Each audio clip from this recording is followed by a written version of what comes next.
Di ba umalis na nga si Greg sa Pinas para humupa yung issue niya and at the same time para magkaroon din ng tahimik na buhay at para mag-improve din ng galawan niya. Inaabangan ngayon ng mga tao ang debut game niya kung may nagbago ba, pero ang dami nagsasabi na parang ganun pa rin Former Alaska coach Alex Compton inaakit ngayon bilang head coach ng Magnolia Hotshots. Bago tayo magpatuloy, kung nais suportahan ng aking channel, just click subscribe and share. Nung isang araw, dumating na si Greg sa Manila at kahapon namataan na nag-iensayo po siya kasama ng ilang Manila Stars teammates. Sabi ni Snow Badwa, galing daw siyang Japan pero ang galawan made in China pa rin. Labas na tayo sa komentong yan. Basehan na lang natin yung galawan niya ngayon. Sa nakikita ko kasi parang wala pa rin pinagbago si Greg. Hindi naman sabi na bash natin siya pero parang ganun pa rin talaga siya. Sa katunayan, mas may kabilisan pa nga siya konti nung naglalaro pa siya sa Northport. Mas naging mahusay si Greg doon at mas stable yung performance niya.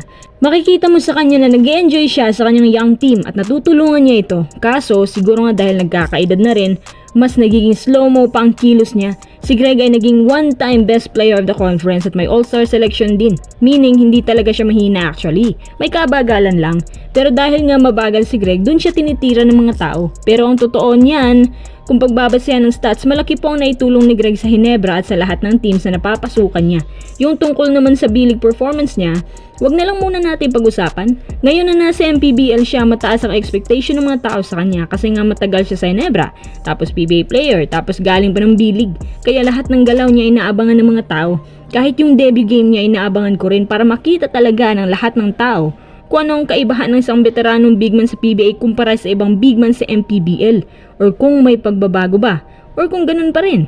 Si Greg po ay hindi PBA caliber pero may tulong. Bagkos, may multiple PBA titles yan at sanay nang humarap sa mga caliber bigs.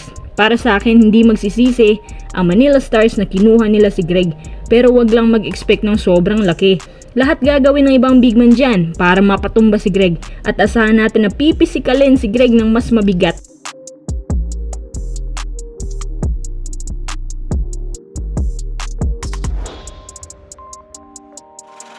Tara, next update. Inaakyat po ngayon si Alex Compton bilang magiging bagong head coach ng Magnolia Hotshots. Aba, gusto kong ideyang yan Si Alex Compton sanay na yan sa small ball kasi way back 8 years ago, ito din ang ginamit niya sa Alaska at nagbunga naman po ito ng maayos.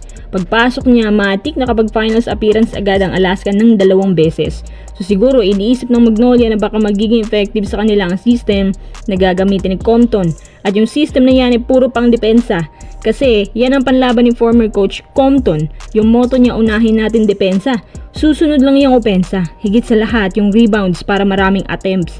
Bakit di nila subukan ng coach na to? Kumpara naman kay Coach Chito, iba din siya kasi mas sagad siya sa fast pacing. Mas focus siya sa paggamit ng mga guards. Tapos sa trade at draft, guards pa rin ang kinukuha. Hilig kasi ni Coach Chito mangoleksyon ng mga maliliit na guards pero mabibilis. Wala atang balak mangunang bigman. Sapat na siguro si Laput para sa kanya. Sa isang banda, nagawa ng mga mapagkampiyon ni Coach Chito ang Magnolia at naniniwala ako na ito yung nakakapagpakapit kay Coach Chito kaya hindi pa siya pinapalitan. Kahit na marami na nagre-reklamo sa kanya. Tapos basang-basa na minsan yung opensa nila. Gio to Poli to Ian. Tapos kapag naipit, balik ulit kay Gio. Tapos Gio ang susugod na naman. Hindi naman po ako isa sa mga tao na sumasang-ayon na palitan siya. Kasi minsan, kailangan mo ring tingnan na estado ng kanilang roster kung effective pa ba lahat. Pero kung papalitan nga siya, si Coach Alex Compton pang isasabak bilang head coach. Mukhang ayos din yan. Tapos si Coach Chito na lang magiging assistant head coach, diba?